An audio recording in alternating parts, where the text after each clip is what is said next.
যারা নেতৃস্থানীয় পর্যায়ে থেকে কোরআন সুন্নাহর ভিত্তিতে শাসন কার্য পরিচালনা করতে চায় না, মুসলমানদের সাথে তাদের কোনো সম্পর্ক থাকতে পারে না। কারণ কোরআন হাদিস নাই যেখানে, আমরা নাই। একটু আগেই বললাম কোরআনের আইন ছাড়া কখনো ন্যায় বিচার কায়েম করা সম্ভব।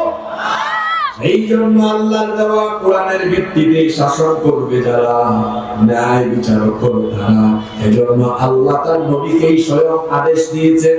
কোরআনে কারীমের 4 নম্বর সূরা সূরাতুন নিসায়ে 58 নম্বর আয়াতে আল্লাহ বলছেন, وَإِذَا حَكَمْتُمْ بَيْنَ النَّاسِ أَن تَحْكُمُوا بِالْعَدْلِ إِنَّ اللَّهَ نِعِمَّا يَعِظُكُمْ بِهِ إِنَّ اللَّهَ كَانَ سَمِيعًا بَصِيرًا।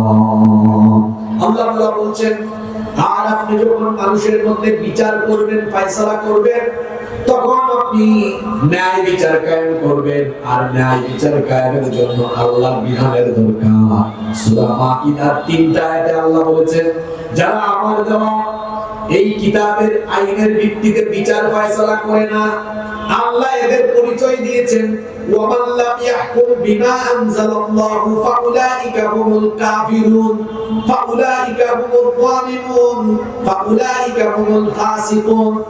সূরা আল-মাইদা 3টা আয়াতে আল্লাহ এদের পরিচয় দিয়েছেন।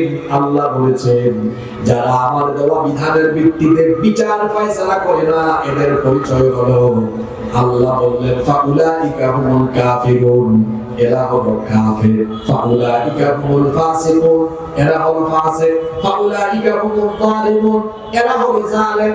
আচ্ছা আপনারা বলেন তো, এদেরকে আমি কাফের, জালেম, ফাসিক বানিয়েছি না আল্লাহ বানিয়েছেন? আল্লাহই বলেছে, যারা কোরআন দিয়ে বিচার ফয়সালা করে না, এরা কখনো ঈমানদার হতে পারে? আমার দেশে এমন নেতাও আপনি দেখবেন যে কিনা বলে, আমরা শরিয়া আইনে বিশ্বাস করি না। শরিয়া আইনে যদি কেউ বিশ্বাস না করে, তাহলে তার মধ্যে ঈমান আছে, এইটাও আমরা বিশ্বাস করি। আমরা এটা বিশ্বাস করি না, কারণ কোন ঈমানদার এই কথা বলতে পারে না।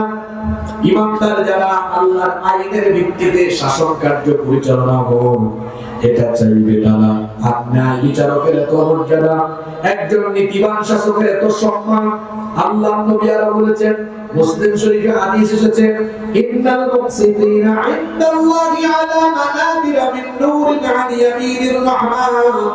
আল্লাহ নবী বলেছেন, কিয়ামতের দিন ন্যায় বিচারকদেরকে আল্লাহ তাআলার আরশে আজিমের ডান দিকে, আল্লাহ তাআলার আরশে আজিমের ডান দিকে নূরের তৈরি একটা সিংহাসনের মধ্যে তাদেরকে সমাসীন করা হবে। কত সম্মান, কত মর্যাদা তাদের! আল্লাহর কিতাব ছাড়া ন্যায় বিচার করা যায় না। আল্লাহ নবীর আদালতে একবার মাখজুমিয়া গোত্রের কুরাইশে একজন সম্ভ্রান্ত নারীকে তোলা হলো। সেই নারীর অপরাধ ছিল চুরির অপরাধে, তাকে আদালতে তোলা হয়েছে। সাহাবায়ে কেরাম এবার গুঞ্জন শুরু করেছেন, এত সম্ভ্রান্ত বংশের নারী, এখন যদি আল্লাহর নবী বিচার করতে গিয়ে কোরআন থেকে রায় দেন, তাহলে কোরআনের রায় হলো, চোর সে পুরুষ বা নারী হোক, অপরাধ প্রমাণিত হলে হাত কেটে দাও। আমার দেশে এমন অনেকে আছে যারা কোরআনের আইনকে অসভ্য আর বর্বর আইন বলে আখ্যায়িত করে। নাউজুবিল্লাহ।